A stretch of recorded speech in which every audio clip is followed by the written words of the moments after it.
ہمارے علماء نے مختلف انداز میں بیان کی ہیں۔ ایک شرک فی العقیدہ ہے، عقائد میں شرک۔ ایک شرک فی العمل ہے، عملی شرک۔ ایک شرک جلی ہے، کھلم کھلا شرک، نمایاں شرک، واضح شرک۔ ایک شرک خفی ہے، وہ شرک جو چھپا ہوا ہے، جس پر کسی مفتی کا فتویٰ نہیں لگ سکتا لیکن ہے شرک۔ جہاں تک اس شرک کی شناعت کا تعلق ہے، اللہ تعالیٰ نے ارشاد فرمایا ان اللہ لا یغفر ان یشرک بہ، اللہ تعالیٰ اسے تو ہرگز معاف نہیں کرے گا کہ اس کے ساتھ شرک کیا جائے۔ وَيَغْفِرُ مَا دُونَ ذَلِكَ لِمَن يَشَاءُ، اور بخش دے گا، معاف کر دے گا جو اس سے کمتر ہے، جس کو چاہے گا۔ یہ بھی اوپن لائسنس نہیں ہے کہ باقی جو چاہو تم کرو، پیشگی معافی کا اعلان ہے، نہیں، جس کو چاہے گا بخش دے گا، لیکن یہ کہ شرک کو وہ معاف نہیں کرے۔ اور گمراہی، یہ چاہے عقیدے کی ہو، نظریے کی ہو، خیال کی ہو، اور چاہے عمل کی ہو، اخلاق کی ہو، ان سب کے ڈانڈے شرک سے ملتے ہیں۔ یہ شرک کے شجرہ خبیثہ کی شاخیں ہیں۔ ایک اور عظیم حقیقت بھی میں چاہتا ہوں کہ پہلے سے آپ جان لیں۔ یہ شرک ہر دور میں نیا بھیس اور نیا لبادہ اوڑھ کر آتا ہے، اور اس کے لیے بڑی حقیقت بین نگاہ کی ضرورت ہے، جو ظاہری پردوں کو چیر کر حقیقت تک پہنچ سکے۔ ورنہ اکثر کیا ہوتا ہے کہ ہمارے اسلاف نے، بزرگوں نے اپنے دور کے شرک کو سمجھ کر، پہچان کر، اس کے خلاف جو فتوے دیے، جو مذمت کی، بعد میں آنے والے ان سے تو اجتناب کرتے ہیں، لیکن جو خود ان کے دور کا شرک ہوتا ہے اس کی پہچان ہی انہیں نہیں ہوتی۔ لہذا اپنے کئی انتہائی موحد سمجھنے کے باوجود وہ شرک میں مبتلا ہوتے ہیں، اس لیے کہ انہیں اس شرک کا احساس ہی نہیں، ادراک ہی نہیں، شعور ہی حاصل نہیں۔ چنانچہ اس کے لیے وہ نظر چاہیے جس کو شاعر نے کہا ہے، بہر رنگے کے خواہی جامہ بھی پوش، من اندازے قدت رامی شناسم۔ تم جس رنگ کا، جس وضاقت کا لباس چاہو پہن لو، میں تمہیں تمہارے قد سے پہچان دوں گا۔ تو قد سے پہچان لینا یہ ضروری ہے شرک کے معاملے میں، کہ آدمی یہ سمجھے کہ ہمارے دور کا اصل شرک کیا ہے، ورنہ وہی ہوگا جو میں عرض کر چکا ہوں کہ وہ گزشتہ ادوار میں علماء نے شرک کی جن قسموں اور صورتوں کی نفی کی، تردید کی، ان سے تو بچ رہے ہیں، لیکن اپنے دور کے شرک میں کھلم کھلا ملوث۔ شرک فی الذات، اللہ کی ذات میں کسی کو شریک کر دینا، یہ بدترین شرک ہے، عریاں ترین شرک ہے، اور اس شرک پر اللہ کا غضب بہت بھڑکتا ہے۔ دوسرا شرک ہے شرک فی الصفات۔ یہ ذرا ٹیڑھا معاملہ ہے کہ صفات کے لیے ہماری زبان میں جو الفاظ ہیں وہ محدود ہیں، وہی الفاظ اللہ کے لیے بھی مستعمل ہیں اور مخلوقات کے لیے بھی۔ اللہ بھی موجود ہے، ہم بھی موجود ہیں، وجود ایک وصف اور صفت مشترک ہو گیا۔ اللہ بھی علیم ہے، انسانوں میں عالم بھی ہوتے ہیں، علامہ بھی ہوتے ہیں، علم جو ہے ایک قدر مشترک ہو گیا۔ اللہ قدیر ہے، تو انسانوں کو بھی کچھ نہ کچھ قدرت تو ہر ایک کو اس نے دی ہوئی ہے، وہ بھی ایک قدر مشترک ہو گئی، وصف مشترک ہو گیا۔ اللہ زندہ ہے، ہم بھی زندہ ہیں، یہ بھی ایک قدر مشترک ہے۔ اللہ دیکھتا ہے، ہم بھی دیکھتے ہیں، اللہ سنتا ہے، ہم بھی سنتے ہیں، اللہ ارادہ کرتا ہے، ہم بھی ارادہ کرتے ہیں، اللہ کلام کرتا ہے، ہم بھی کلام کرتے ہیں۔ یہ جو اشتراک لفظی ہے اس کی وجہ سے بہت بڑے مغالطے واقع ہو جاتے ہیں۔ تیسرا شرک ہے شرک فی الحقوق، جو حق صرف اللہ کا ہے اس میں کسی اور کو شامل کر دینا۔ یہ اصل میں شرک عملی کی مختلف صورتیں ہوں گی کہ جو اس تیسرے عنوان کے تحت ہمارے ہاں زیر بحث آئیں گی۔ اب آئیے ہم ترتیب کے ساتھ چلتے ہیں۔ شرک فی الذات، یہ دو قسم کے مذاہب میں دو مختلف صورتوں میں ظاہر ہوا۔ عجیب بات ہے، آئرنی آف فیٹ جسے کہا جاتا ہے انگریزی میں، بڑی ستم ظرفی کی بات ہے کہ اس کی بدترین شکل ان قوموں میں پیدا ہوئی جو انبیاء اور رسل کے ماننے والے تھے۔ حضرت ابراہیم کے نسل کے لوگ جو عرب میں آباد تھے، حضرت اسماعیل کی نسل کے لوگ، وہ فرشتوں کو خدا کی بیٹیاں قرار دیتے تھے، اور ان کی اکثر دیویوں کے نام مؤنث ہے، اسی لیے لات، عزا عزیز کا مؤنث ہے، منات، لات۔ وہ یہ سمجھتے تھے کہ یہ فرشتے ہیں اور فرشتوں کو اللہ کو بہت بیٹیوں کی طرح عزیز ہیں، یہ اللہ کی بیٹیاں ہیں، یہ ہماری شفاعت کریں گی اللہ کے ہاں۔ تو یہ شرک فی الذات، اللہ کی بیٹی بنا دینا، ذات میں شریک ہو گئی۔ میں نے عرض کیا تھا قرآن مجید میں جتنا غضب اللہ کا، جتنا غصہ اس پر آتا ہے اور کسی طرح کے شرک پہ نہیں آتا۔ سورہ مریم میں فرمایا وَقَالُوا اتَّخَذَ الرَّحْمَنُ وَلَدًا لَقَدْ جِئْتُمْ شَيْئًا إِدًّا تَكَادُ السَّمَاوَاتُ يَتَفَطَّرْنَ مِنْهُ وَتَنشَقُّ الْأَرْضُ وَتَخِرُّ الْجِبَالُ هَدًّا أَن دَعَوْا لِلرَّحْمَنِ وَلَدًا وَمَا يَنبَغِي لِلرَّحْمَنِ أَن يَتَّخِذَ وَلَدًا۔ اگر اس کے لہجے کو آپ سمجھ سکیں، اس میں جو غضب مضمر ہے، چھپا ہوا ہے، اسے پہچان سکیں، کلام کی اگر شناخت ہو۔ وَقَالُوا اتَّخَذَ الرَّحْمَنُ وَلَدًا، انہوں نے کہا رحمان نے کسی کو بیٹا بنایا ہے۔ لَقَدْ جِئْتُمْ شَيْئًا إِدًّا، تم ایک بہت ہی خطرناک، خوفناک، بہت ہی گستاخی والی بات لے کر آئے ہو۔ اور وہ کتنی بڑی گستاخی ہے اللہ کی جناب میں۔ تَكَادُ السَّمَاوَاتُ يَتَفَطَّرْنَ مِنْهُ، اس گستاخی کی وجہ سے آسمان پھٹ پڑنے کو ہے، وَتَنشَقُّ الْأَرْضُ، اور زمین شق ہو جانے کو ہے، وَتَخِرُّ الْجِبَالُ هَدًّا، اور پہاڑ جو ہے وہ دھماکے کے ساتھ گر جانے کو ہے۔ ان دعوا للرحمن ولدا، کہ ان بدبختوں نے اللہ کے لیے، رحمان کے لیے کسی کو بیٹا بنایا ہے۔ وما ينبغي للرحمن ان يتخذ ولدا، اور اللہ کی شان کے شایان ہی نہیں ہے، رحمان کی شان کے شایان ہی نہیں ہے کہ وہ کسی کو اولاد بنائے۔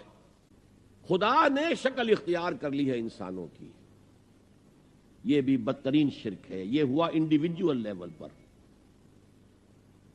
چنانچہ آپ کو معلوم ہونا چاہیے عیسائیت میں بھی پہلے عقیدہ تھا کہ حضرت مسیح گاڈ انکارنیٹ ہے، خدا کا ظہور ہے، خدا کی شکل ہے۔ بعد میں پھر تثلیث کا عقیدہ وجود میں آیا، اور پہلی تثلیث مختلف تھی موجودہ تثلیث سے۔ پہلی تثلیث تھی باپ، God as father, God as mother, حضرت مریم کو شامل کرتے تھے، اور پھر گاڈ ایز سن، حضرت مسیح، تین۔ اور اس کے بعد حضرت مریم کو وہاں سے بے دخل کر کے دی ہولی گھوسٹ، جبریل امین، ان کو شامل کیا گیا۔ تو یہ فلسفیانہ مذاہب کے شرک ہیں کہ جو دنیا میں پیدا ہوئے ہیں، اور یہ شکلیں ہیں کہ جو شرک فی الذات کی ہیں، جو بدترین شرک ہے، جو اللہ کے غضب کو بھڑکانے والا شرک ہے، اور یوں سمجھیے کہ اریاں ترین شرک ہے، یہ شرک فی العقیدہ کی بدترین صورت ہے۔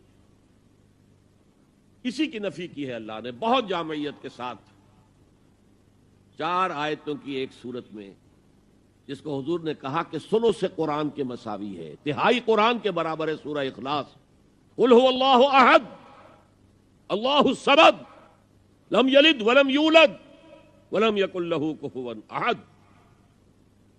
کہہ دو، اعلان کر دو اے محمد صلی اللہ علیہ وسلم، اللہ اکیلا ہے، احد، اللہ ایک نہیں، ایک تو واحد سے کا ترجمہ ہوگا، اللہ واحد، احد، اکیلا، تنہا، کوئی اس کا ساجی نہیں ہے۔ اللہ الصمد، صمد اس کو کہتے ہیں کہ جس کا کوئی سہارا لیا جائے، جس کے سہارے سے کوئی چیز قائم ہو۔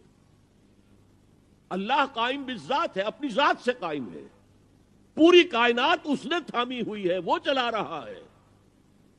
آسمانوں اور زمینوں کو اس نے تھاما ہوا، انزالتا، کہیں اپنی جگہ سے ہٹ نہ جائے۔ آپ کو معلوم ہے کہ یہ عظیم سیارے اور یہ عظیم جو گلیکسیز ہیں، ان کی اصل حقیقت کس قدر باریک معاملہ ہے ان کا، کس قدر باریک، لو سانس بھی آہستہ کہ نازک ہے بہت کام، آفاق کی اس کارگہ شیشہ گری کا، ان کے درمیان جو فاصلے ہیں ان کی باہمی کشش ہے، اس کو ایک کشش ادھر سے کھینچ رہی ہے، ایک کشش ادھر سے کھینچ رہی ہے، تو یہ اپنی جگہ پر قائم ہے۔ اگر ادھر کی کشش ذرا سی بڑھ جائے وہ کھینچ لے گی اور وہ ٹکرا جائیں گے اور کائنات درہم برہم ہو جائے گی۔ یہ تو توازن ہے، اسی کو کہا سورہ رحمان میں وَوَضَعَ الْمِيزَانَ۔ لوگوں نے سمجھا میزان سے مراد یہ زمین کی جو میزان جس میں ہم تولتے نہیں، وَالسَّمَاءَ رَفَعَهَا وَوَضَعَ الْمِيزَانَ، یہ سما سے متعلق ہے، کاسمک بیلنس ہے جس کی وجہ پر یہ کائنات قائم ہے، کاسمک بیلنس۔ بہرحال اللہ ہی ہے جو قائم بالذات ہے اور باقی سب اس کے سہارے قائم ہیں۔ لم یلد ولم یولد، نہ اس نے کسی کو جنا نہ وہ جنا گیا، نہ کوئی اس کے ماں باپ ہے اور نہ کوئی اس کی جورو ہے، نہ اس کی کوئی اولاد ہے۔ ولم یکن لہ کفوا احد، اور کوئی اس کا ہمسر ہم پلہ نہیں ہے۔ اب آئیے سب سے کٹھن وادی آ رہی ہے، شرک فی الحقوق۔ اللہ کے حقوق کیا کیا ہیں انسان پر، اس کی اگر آپ گنتی کریں، لسٹ بنائیں تو بہت لمبی ہو جائے گی۔ اللہ کا شکر کرنا چاہیے، اللہ کی عبادت کرنی چاہیے، اللہ کے احکام پر چلنا چاہیے، اللہ کے عائد کردہ فریضے جو ہیں وہ ادا کرنے چاہیے، اللہ کی حرام چیزوں سے بچنا چاہیے، اللہ کی تعظیم و تکبیر کرنی چاہیے، اللہ کے دین کو غالب کرنے کے لیے جد و جہد کرنی چاہیے، اللہ کے کلمے کو سربلند کرنے کے لیے تن من دھن لگانا چاہیے، اللہ کے حقوق میں شمار ہو جائے۔ ایک لفظ ایسا ہے کہ جیسے کہتے ہیں ہم اپنی زبان میں ہاتھی کے پاؤں میں سب کے پاؤں، ایک لفظ ہے کہ جو جملہ حقوق کو اپنے اندر سمو لیتا ہے، وہ لفظ عبادت۔ یہی وجہ ہے کہ قرآن مجید میں تمام انبیاء اور رسول کی دعوت جو آتی ہے مختلف مکی صورتوں میں، وہ کیا ہے؟ سب نے یہ کہا یا قوم اعبدوا اللہ ما لکم من الہ غیرہ، اے میری قوم کے لوگوں اللہ کی عبادت کرو، تمہارا کوئی اور معبود نہیں ہے سوائے اس کے۔ اکثر جو گمراہ لوگ ہیں وہ یہ کہتے تھے وجدنا علیہ آبانا، بھائی ہم نے تو اپنے آبا و اجداد کو یہی کرتے دیکھا ہے، ہم تو یہی کریں گے۔ تو بھائی جیسے تم مخلوق ہو اور تم سے غلطی ہو سکتی ہے، گناہ ہو سکتا ہے، ایسے ہی تمہارے آبا و اجداد بھی انسان تھے، مخلوق تھے، غلطی ہو سکتی ہے۔ پیروی آبا و اجداد کی مت کرو، پیروی اس کی کرو، جیسا کہ سورہ لقمان میں آ گیا تھا واتبع سبیل من اناب الی، پیروی کرو اس کی جس نے اپنا رخ اللہ کی طرف کر لیا۔ ایک ہے پرستش، پرستش ہوتی ہے محبت سے، کوئی زر پرست ہے، کوئی شہرت پرست ہے، کوئی اقتدار پرست ہے، کوئی وطن پرست ہے، کوئی قوم پرست ہے، کوئی خود پرست ہے، یہ پرستش۔ پرستار کہہ دیتے ہیں آج کل، جو مختلف ایکٹرز اور ایکٹریسز ہیں ان کے جو پرستار ہیں، پرستار کہلاتے ہیں۔ تو اللہ کی پرستش کے ساتھ اس کی اطاعت مطلقہ جمع ہوں گے تو عبادت بنے گی۔ یہ تو ہو گیا عبادت کی تعریف کا معاملہ۔ اسی لیے اللہ کے سوا کسی اور کی اطاعت جس سے اللہ کی معصیت لازم آتی ہو، شرک۔ لا طاعت لمخلوق فی معصیت الخالق، مخلوق میں سے کسی کی اطاعت نہیں ہوگی یہ اس معاملے میں جس میں خالق کی معصیت لازم آ رہی۔ ہاں، خالق کے احکام کے اندر اندر والدین کا حکم بھی مانو، اطاعت کرو، اساتذہ کا حکم مانو، کسی اور کو اپنا لیڈر مانا ہے اس کا حکم مانو، لیکن ناٹ بیونڈ، وہ جو سرکل ہے کتاب و سنت کا اس سے باہر نہیں۔ صبح کا وقت ہے، آنکھ بھی کھلی ہے، کوئی اذان کی آواز بھی کان میں آئی ہے، آپ کا نفس کہتا ہے ابھی سو جی، آپ نے اپنی چادر یا کمبل کو درست کیا اور کروٹ لی اور سو گئے۔ یہ کیا ہے؟ آپ نے کس کا حکم پیچھے پھینکا اور کس کا حکم مانا؟ اللہ کے حکم کو پیچھے پھینک دیا، نفس کے حکم کو آگے رکھا۔ یہ شرک، اس شرک کو جاننے والے بہت کم ہیں۔ آج کی دنیا کا سب سے بڑا شرک، سب سے بڑا شرک، اسے کوئی جانتا ہی نہیں۔ وہ شرک فی العقیدہ ان کو معلوم ہے، اور اس کے اوپر فتوے بھی وہ لگا دیں گے. کوئی قبر کے سامنے کھڑے ہو کر کوئی دعا کر رہا ہے، کسی کو رکوع کر لیا، کسی نے سجدہ کر لیا، تو خیر ٹھیک ہے، وہ تو ایک شرک جلی ہو رہا ہے، وہ تو معلوم ہے، اس کی نفی ہو رہی ہے. لیکن یہ وہ تھے شرک جو پہلے تھے. آج کا شرک بالکل اور ہے. آج کا شرک دو میں گنوا دیتا ہوں آپ کو. ایک ہے عوامی حاکمیت کا تصور، ایک ہے مادہ پرستی کا تصور. مادے پر سارا توکل اور اعتماد ہے. اللہ پر کہاں توکل رہا، کہاں اعتماد رہا. میٹیریلزم یہ ایک مذہب ہے، یہ ایک فلسفہ ہے. بہرحال اطاعت کے ضمن میں شرک فی الاطاعت کیا ہے؟ انفرادی سطح پر نفس پرستی، نفس کو اپنا معبود بنا لینا. اجتماعی سطح پر عوام کی حاکمیت، بدترین شرک. اب آئیے محبت. شرک فی المحبت کیا ہے؟ اگر کسی بھی شے اور کسی بھی انسان کی محبت اللہ کی محبت سے بڑھ جانا تو دور کی بات ہے، برابر بھی آ کر ہم نشین ہو گئی، بیٹھ گئی، تو یہ شرک ہے. والذین آمنوا اشد حبا للہ. جب تک اشد محبت آپ میں اللہ کی نہیں ہوگی، اگر کوئی اور شے محبوب ہے تو من الناس من یتخذ من دون اللہ اندادا یحبونہم کحب اللہ. لوگوں میں سے ایسے بھی ہیں جنہوں نے اللہ کو چھوڑ کر کسی اور چیزوں کو مد مقابل بنا لیا ہے. ان سے وہ محبت کرتے ہیں جو اللہ سے کرنی چاہیے تھی.